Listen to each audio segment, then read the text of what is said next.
아멘. 우리 전후좌우에 계신 분들과 인사하면 좋겠습니다. 하나님은 살아계십니다. 하나님 우리와 함께 하십니다. 하나님 나에게 말씀하십니다. 아멘. 여러분, 우리 하나님 살아계시고 우리와 함께 하셔서 또 우리에게 말씀하여 주실 줄 믿습니다. 하나님께서 말씀하실 때 언약의 말씀을 주신 이유, 언약의 말씀을 주신 이유라는 제목으로 하나님 말씀을 나누려고 합니다. 오늘 본문은 모세가 호렙산에서 40년 전에 받았던 그 십계명을 다시 40년 후에 모압 땅에서 제2세대들, 이스라엘 백성들, 광야 생활을 한 2세대들에게 다시 십계명을 알려주고 있습니다. 사실은 40년 전에 출애굽기 20장에 모세가 십계명을 받았는데요, 40년 후에 다시 지금 이렇게 말씀하시는 이유가 있습니다. 전하는 이유가 있습니다. 다시 상기하라는 이유죠.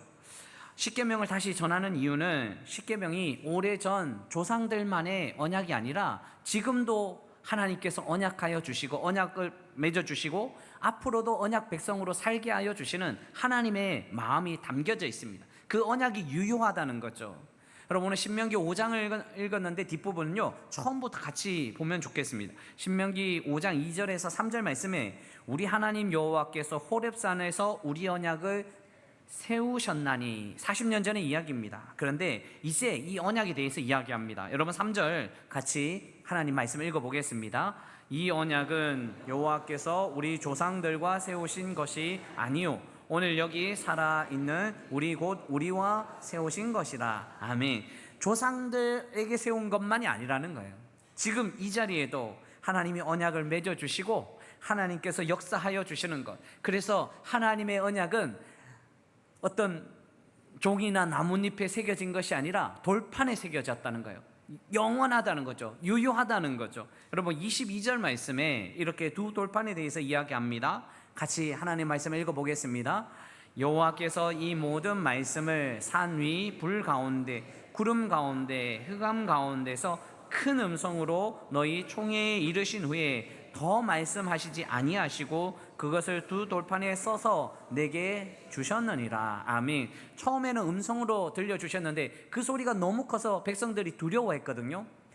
그 마음이 그 하나님의 음성이 너무 크니까, 너무 두려우니까 백성들이 모세에게 좀 전해달라는 거예요. 그래서 이제 두 돌판에 하나님께서 기록해 놓으셨습니다. 두 돌판에 기록한 그 하나님의 말씀이 십계명이에요. 우리가 잘 알고 있는 십계명. 여러분, 성경이나 성경 찬송 보면요, 앞에는 주기도문, 사도신경, 뒤에는 십계명, 뭐 이렇게 순서는 바뀔 수 있지만 너무 중요하기 때문에 사도신경, 주기도문, 십계명을 이렇게 기록해 놓았습니다. 그래서 십계명 여러분 다 외우고 계시죠? 죄송합니다. 이런 거 물으면 안 되는데, 그런데 이 십계명을 같이 10가지를 이 설교 시간에 다 나눌 수 있을까 걱정하면서도 좀 짧게 요약하면서 십계명을 한번 같이 좀 마음에 새기고 하나님 말씀을 계속 나누려고 합니다. 그래서 이 십계명을 한번 살펴보면요, 신명기 5장 7절인데요 제가 제1은 하면 여러분들이 읽어주시면 좋겠습니다. 준비되셨습니까? 제1은 아멘. 한 3-4명은 안 하시는 것 같아서 좀 마음이 힘들지만 여러분 같이 읽어주십시오. 나 외에는 다른 신들을 내게 두지 말지니라. 제1계명입니다. 하나님은 나 외에는 다른 신들, 하나님 외에 다른 신들 두지 말라. 그런데 원어에 보면요, 나 외에는 다음에 이 중요한 단어를 하나 빠뜨려 놨습니다. 얼굴이라는 단어입니다. 하나님과 하나님 백성 사이에 얼굴을 대고 있는데, 사랑하는 사이에 얼굴을 댈 때 다른 것들을 두지 말라는 거죠. 그거 두지 말고 하나님과 우리 서로 대면하자는 거예요. 사랑하는 성도 여러분, 오늘 이 시간도 하나님만 대면하시고 하나님만 만나시기를 주님의 이름으로 축원합니다. 세상 속에서도 하나님만 바라보시기를 주님의 이름으로 축원합니다. 자, 신명기 5장 8절에서 9절은 제2계명에 대해서 알려주는데요, 준비되셨습니까? 제2는 너는 자기를 위하여 새긴 우상을 만들지 말고 위로 하늘에 있는 것이나 아래로 땅에 있는 것이나 땅 및 물 속에 있는 것에 어떤 형상도 만들지 말며 그것들에게 절하지 말며 그것들을 섬기지 말라. 아멘. 우상을 만들지 말라라고 이야기합니다. 여러분, 그리스도인들은 우상을 만들지는 않습니다. 그런데 자칫 잘못하다 보면 우상 같은 우상을 이 보이지 않는 우상을 만들 수 있고 그 우상 앞에 절하고 또 지배당하는 것. 여러분, 우상을 섬긴다는 것은 지배당한다는 이야기입니다. 우상을 만든다는 것은, 새긴다는 것은, 제작한다는 것은 지배당하는 거죠. 여러분, 우리는 손으로 만들지 않지만 우리가 삶의 자리에서 우상에 지배당할 때가 있습니다. 팀 켈러의 내가 만든 신이라는 책에 보면 이렇게 이야기합니다. 무엇이든지 우리를 지배하는 것은 우리의 주인이 된다. 지배당하고 있다는 거예요. 세상의 이 현대사회는요. 권력을 구하는 사람은 권력의 지배를 당하고 권력이 지배를 당하는 거예요. 사람의 사랑을 받기를 원하는 사람, 사랑받기를 원하는 사람은 사랑의 지배를 당한다. 우리는 스스로 지배하는 것이 아니라 자신의 삶의 주인에게 지배를 당한다. 삶의 주인에게 지배를 당한다. 어떤 이들은 자식에게 지배를 당하고 어떤 이들은 물질의 지배를 당하고 우리가 제작하지는 우상을 만들지는 않지만 우리가 때로는 노예처럼 지배를 당하며 살아가는 거죠. 하나님 그렇게 우상을 만들지 말라 명령하고 계십니다.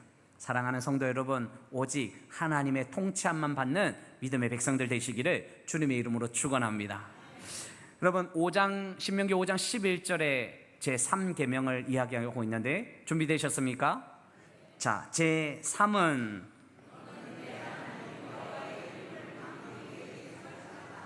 나 여호와는 내 이름을 망령되이 일컫는 자를 죄 없는 줄로 인정하지 아니하리라. 아멘. 여호와 이름을 망령되이 일컬지 말라. 여러분, 이스라엘 백성들은 하나님의 이름은 야훼라고 알고 있었습니다. 야훼. 구약의 하나님을 야훼라고 불렀습니다. 그런데 이스라엘 백성들은 하나님의 이름을 망령되이 일컬지 말라는 이 명령 때문에 야훼라는 단어를 외칠 수가 없었습니다. 그러니까 기록은 되어 있어도 야훼라고 부를 수 없는 거예요. 서기관들이 기록하잖아요. 야훼라는 이 원문을 쓰면서도 딱 그 야훼가 나오면 야훼라고 읽지는 못합니다. 눈으로는 볼 수 있지만 읽지는 못하니까 어떻게 읽냐면 아도나이, 나의 주님, 이렇게 읽는 거예요. 하나님의 이름을 부를 수 없을 정도로 그렇게 하나님의 이름을 붙들고 살았던 거죠. 근데 우리에게 적용하면 우리는 하나님 여호와의 이름을 우리도 가지고 있습니다. 여호와는 구원자거든요. 구원자의 이름, 바로 예수 그리스도의 이름입니다. 그리스도의 이름을 망령되이 일컫지 말라는 것은 그리스도의 이름을 가진 자는 실패하거나 넘어지지 않고 승리의 삶을 살아갈 수 있다는 거죠. 그리스도의 이름을 가진 자는 그리스도인답게 살아가는 거죠. 사랑하는 성도 여러분, 오늘 저와 여러분들은 그리스도의 이름을 가진 자입니다. 그리스도의 이름을 망령되이 일컫는 것이 아니라 우리는 그리스도의 이름을 붙들고 살아가는 승리의 백성이 되어야 되는 거죠. 사랑하는 성도 여러분, 그리스도의 이름을 선포하고 승리하는 이름을 가진 자로서, 예수 그리스도의 이름을 가진 자로서 승리의 삶을 살아가시기를 주님의 이름으로 축원합니다. 자, 신명기 5장 12절에 준비되셨습니까? 제4는 내게 명령한 대로 안식일을 지켜 거룩하게 하라. 아멘. 제4 잘 기억하고 계십니까? 안식일을 지켜 거룩하게 하라. 안식일을 지키라는 거죠. 이 안식은 구원 그리고 쉼입니다. 하나님은 하나님의 백성들에게 구원을 주시고 쉼을 주신 거죠. 그런데 현대인들, 아니 사람들은요 쉬지 못합니다. 쉬려고 해도 쉬지 못하는 거예요. 그래서 참된 쉼이 없습니다. 좀 쉬어봐야지, 좀 편안해 봐야지, 그래도 쉼이 없습니다. 그런데 하나님이 이렇게 계명을 주신 이유가 있습니다. 하나님 안에서, 하나님의 백성으로 쉬지 못하는 자에게 하나님 안에서 쉬기를 원하시는 거죠. 하나님 안에 참된 평안이 있고 하나님 안에 쉼이 있다는 거죠. 여러분, 오늘 복잡한 일들을 가지고 오셨으면 오늘 이 자리에서 하나님 안에서 그 문제를 내려놓으시고 참된 쉼의 시간이 되시기를 주님의 이름으로 축원합니다. 그래서 1부터 4계명까지는 우리가 잘 알고 있듯이 하나님을 사랑하는 하나님의 사랑에 대한 이야기, 수직적인 계명이 1부터 4계명입니다. 자, 이제 5계명부터 10계명까지 수평적인 이야기가 있는데 이 계명은 이웃 사랑에 대한 이야기입니다. 하나님을 사랑하고 이웃을 사랑하라. 자, 신명기 5장 16절 준비되셨습니까? 제5는 너는 내 하나님 여호와께서 명령하신 내 부모를 공경하라. 그리하면 내 하나님 여호와가 내게 준 땅에서 내 생명이 길고 복을 누리리라. 아멘. 약속 있는 계명을 주셨습니다. 생명이 길고 복을 받는 것, 부모를 공경하라는 하나님의 명령입니다. 그래서 우리는 부모를 공경해 왔습니다. 부모를 공경하는 건 너무 중요합니다. 왜냐하면 부모를 공경할 때 그 관계가 회복되고 그 관계 안에서 아름다운 삶을 살아가기 때문입니다. 무엇보다도 하나님이 아버지 되시니까 우리는 아버지 되신 하나님을 공경하면서 살아가는 거죠. 보이는 부모도 공경하지 못하는데 보이지 않는 하나님 어떻게 공경할 수 있겠습니까? 그래서 부모를 공경하는 거 너무 중요하다고 하나님께서 말씀하고 계십니다. 사랑하는 성도 여러분, 오늘도 우리 부모님이 계시다면, 어버이가 계시다면 한번 연락하시고 또 사랑하시고 사랑의 고백도 하시고 아름다운 시간을 보내시고, 또 부모님을 하나님 나라에 먼저 보내신 분들은 또 하나님을 기억하는 시간, 또 하나님의 은혜 안에서 아름다운 추억을 나누는 귀한 시간들이 되시기를 주님의 이름으로 축원합니다. 자, 이제 신명기 5장 17절입니다. 17절 준비되셨습니까? 제6은 살인하지 말지니라. 여러분, 하나님 왜 살인하지 말라고 하셨을까요?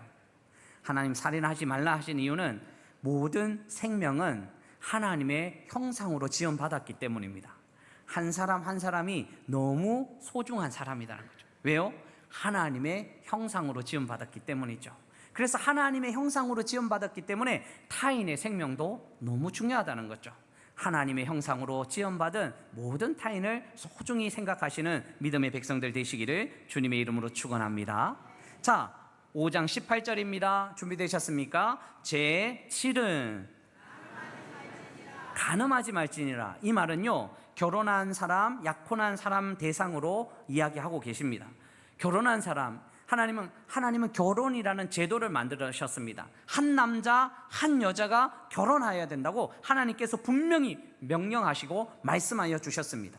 그래서 간음이라는 것은 결혼 제도를 깨뜨리는 문제라는 것을 우리가 잘 알고 인식하는 거죠. 결혼 생활 지킬 의무가 있습니다. 몸부림쳐야 됩니다. 악착같이 잘 지켜내야 됩니다. 몸부림치지 아니하면요, 노력하지 아니하면 여러 가지 문제가 있습니다. 가정을 소중히 여기라는 말씀입니다. 사랑하는 성도 여러분, 가정을 소중히 여기는 믿음의 백성들 되시기를 주님의 이름으로 축원합니다. 자, 19절입니다. 같이 한번 읽어볼까요? 준비됐습니까? 제8은 도둑질하지 말지니라. 여러분, 왜 하나님 도둑질하지 말라고 하셨을까요? 하나님이 하나님의 백성의 삶은 자족하는 삶을 살기를 원하는 거죠. 살아가다 보면 만족이 있어야 되는 거죠. 부족하고 없다고 불평하고 문제 있으면 남의 것 탐내기 시작합니다. 다른 것으로 채우려고 합니다. 그런데 하나님이 우리를 책임져 주신다는 생각을 가지고 있으면 도둑질하지 않습니다. 하나님이 책임져 주시는 것을 알 때, 하나님을 신뢰할 때 도둑질하지 않는 거죠. 사랑하는 성도 여러분, 하나님이 우리를 책임져 주실 줄 믿습니다. 연약하고 힘들어도 하나님 책임져 주시는 것을 우리가 기억하면서 남의 것을 탐내지 말고 도둑질하지 않고 무엇보다 하나님을 신뢰하며 살아가시기를 주님의 이름으로 축원합니다. 다 됐습니다. 거의 다 됐습니다. 신명기 5장 20절 준비되셨습니까? 제9는 내 이웃에 대하여 거짓 증거하지 말지니라. 여러분, 거짓 증거도 거짓 증인도 사람을 살인하는 행위입니다. 하나님의 형상으로 지음받은 사람, 타인을 살인하는 행동이 바로 거짓 증인이라는 거죠. 하나님에 대한 불신앙이 있으면 거짓말하게 되어 있습니다. 하나님 우리 앞에 있는데 어떻게 거짓말을 할 수 있습니까? 하나님 우리 앞에 있으면 진실만을 이야기하는 거죠. 사랑하는 성도 여러분, 오늘도 하나님 우리 앞에 계시니 진실만을 이야기하는 믿음의 백성들 되시기를 주님의 이름으로 축원합니다. 마지막입니다. 신명기 5장 21절, 이 이웃 사랑의 총체적인 이야기를 결론적으로 한 번 더 이야기하는데요. 같이 한번 읽겠습니다. 제 10은 내 이웃의 아내를 탐내지 말지니라. 내 이웃의 집이나 그의 밭이나 그의 남종이나 그의 여종이나 그의 소나 그의 낙이나 내 이웃의 모든 소유를 탐내지 말지니라. 아멘. 탐심을 가지지 말라는 것입니다. 하나님이 주신 것에 감사하면 탐나지 않습니다. 그런데 하나님이 주신 것을 인정하지 않고 하나님 주신 것에 감사하지 아니하면 탐심이 생깁니다. 탐나게 되는 거죠. 여러분, 우리에게 주신 모든 것이 하나님께서 우리에게 가장 필요해서 가장 좋은 것으로 각자에게 주셨다는 사실을 기억하시기를 주님의 이름으로 축원합니다. 그러면 남의 것 보이지 않고 남의 것 탐나지 않습니다. 하나님 주신 모든 것에 각자에게 주신 환경에 감사하는 믿음의 백성들 되시기를 주님의 이름으로 축원합니다. 자, 이렇게 10가지 계명을 간단하게 살펴보았습니다. 이렇게 살펴본 이유는 우리가 언제 하나님 말씀을 10계명을 읽어볼까, 언제 읽어볼까라는 생각으로 좀 지루할 수 있지만 하나님 말씀을 한번 읽어보았습니다. 이 10계명을 우리가 마음속에 간직하면서 이런 질문을 할 때가 있습니다. 왜 하나님은 우리에게 이렇게 힘든 일들을 명령하셨을까? 하나님께서는 계명도 주시고 말씀도 주셨는데 왜 이렇게 어려운 일들을 우리에게 주셨을까? 그냥 자유롭게 내버려 두지, 자유롭게 살게 해두지, 그냥 자유롭게 살면 되는데 왜 이렇게 어려운 명령을 주시고 또 언약의 말씀을 주셨을까? 한번 생각해 보셨습니까? 여러분, 왜 이렇게 하나님 말씀을 주셨을까요? 왜 하나님 계명을 주시고 왜 말씀을 주셨을까요?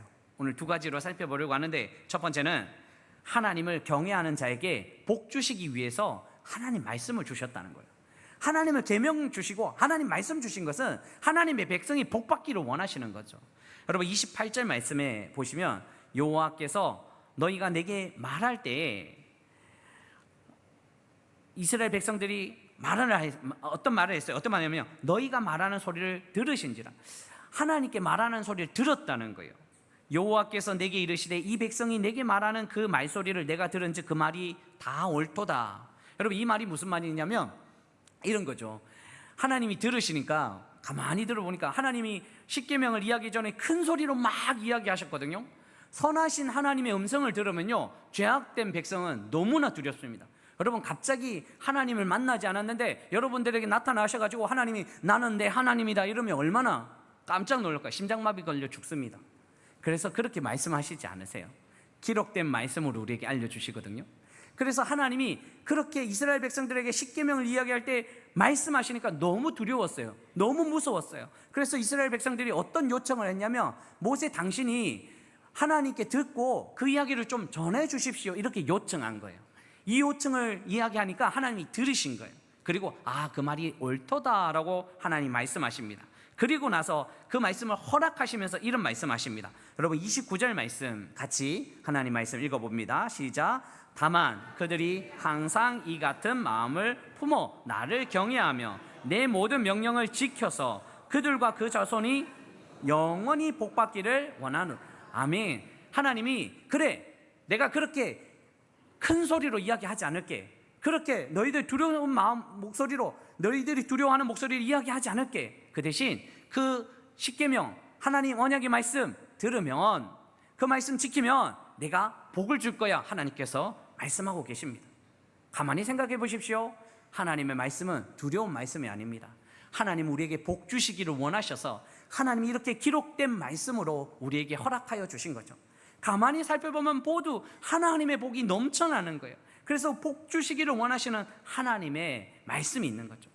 사랑하는 성도 여러분, 하나님의 말씀은 우리에게 복 주신다는 사실을 기억하시기를 주님의 이름으로 축원합니다.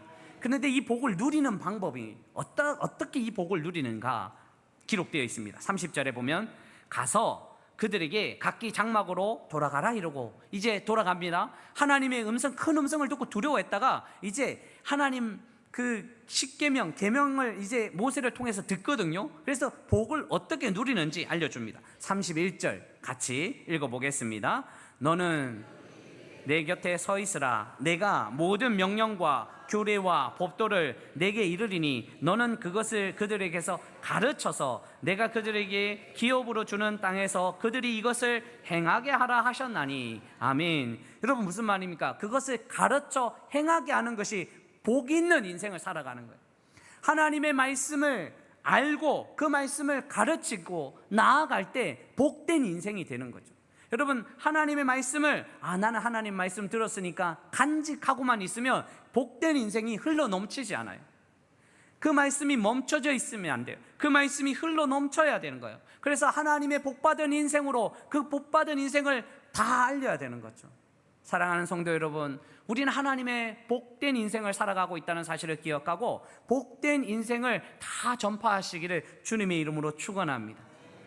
어느 수도원에 새로운 수도생이 처음 된 수도생이 부임을 했습니다. 수도원 원장이 가만히 보고 주일 저녁에 설교를 시켰습니다.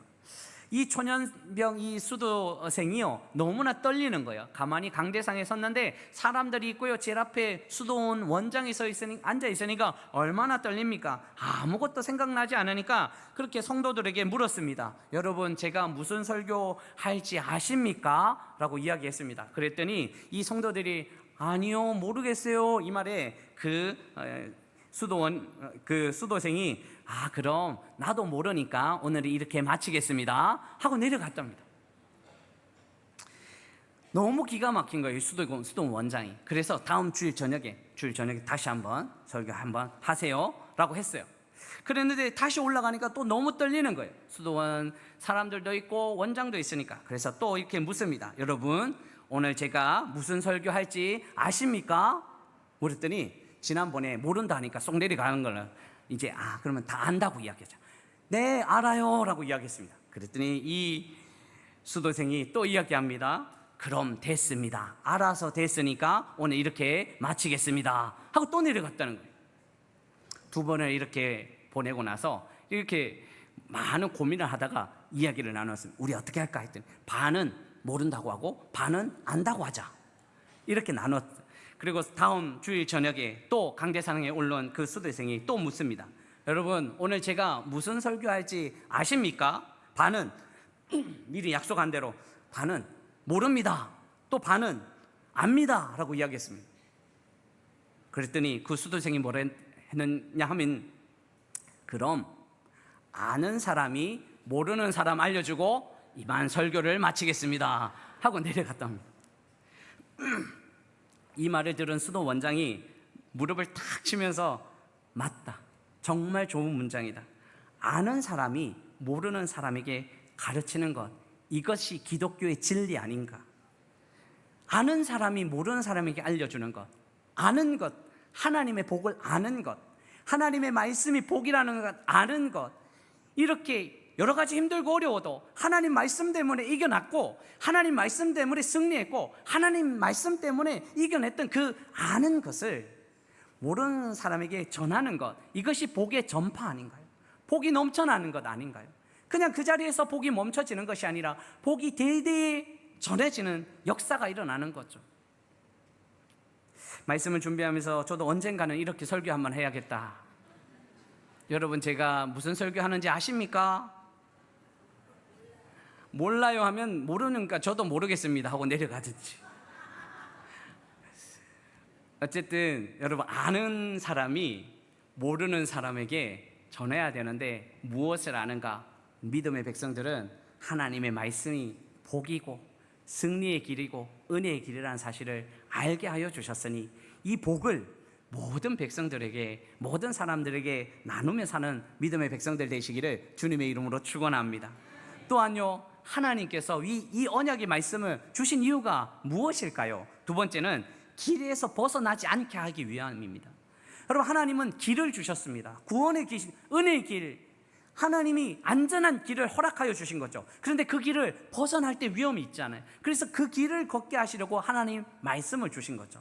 여러분, 오늘 32절 말씀해 보십시오. 그런즉 너희 하나님 여호와께서 너희에게 명령하신 대로 너희는 삼가 행하여 좌로나 우로나 치우치지 말라는 거예요. 하나님의 말씀을 붙들고 치우치지 말라는 거예요. 하나님 말씀을 붙들지 않으면 치우칠 수밖에 없는 환경이고 상황입니다. 33절 우리 같이 읽어봅니다. 시작. 너희 하나님 여호와께서 너희에게 명령하신 모든 도를 행하라. 그리하면 너희가 살 것이요 복이 너희에게 있을 것이며 너희가 차지한 땅에서 너희의 날이 길리라. 아멘. 하나님 좌로나 우로나 치우치지 말고 그 인생의 길에 하나님 말씀 붙들고 있으라는 거예요. 그러면 하나님 그 도를 행하면 영원히 복받는 인생으로 살게 하여 주시다고 이야기합니다. 그래서 하나님의 말씀은 우리의 인생의 길을 안내하는 안내의 말씀이죠.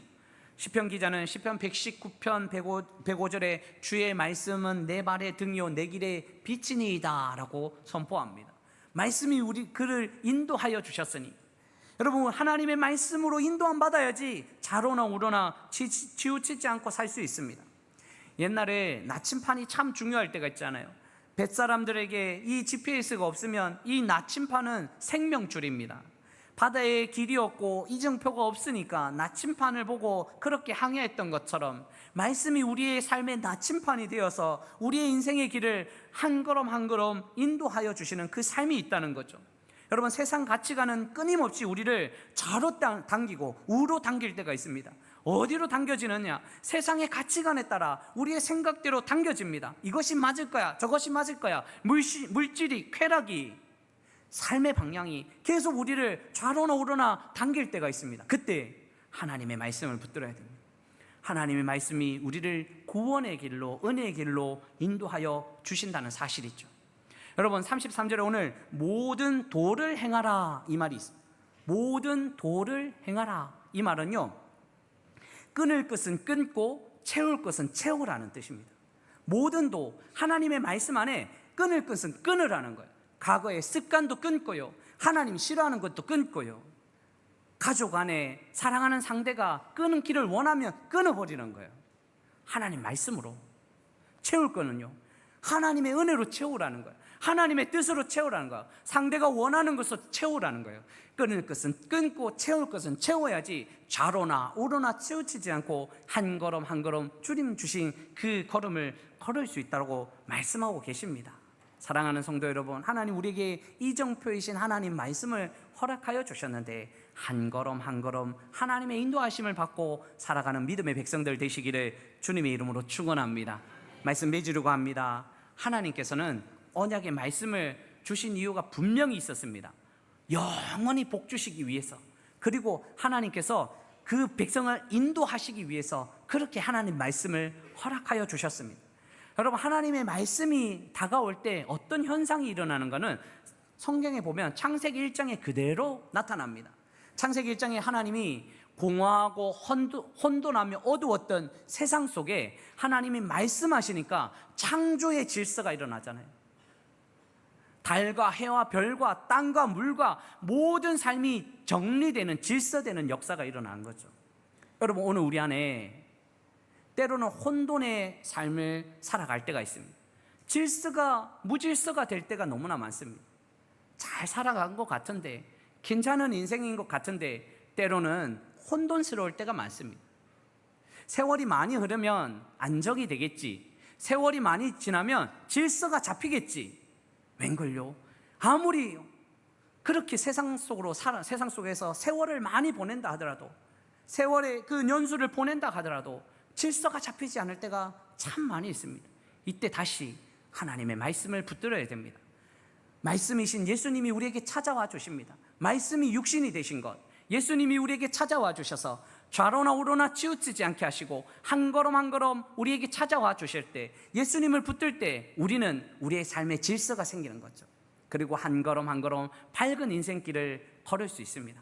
사랑하는 성도 여러분, 말씀이신 예수님 붙들고 언약의 말씀 붙들고 이 말씀이 우리에게 복이고 우리를 인도하여 주시는 길이라는 사실을 기억하면서 하나님의 말씀 안에 살아내는 믿음의 백성들 되시기를 주님의 이름으로 축원합니다.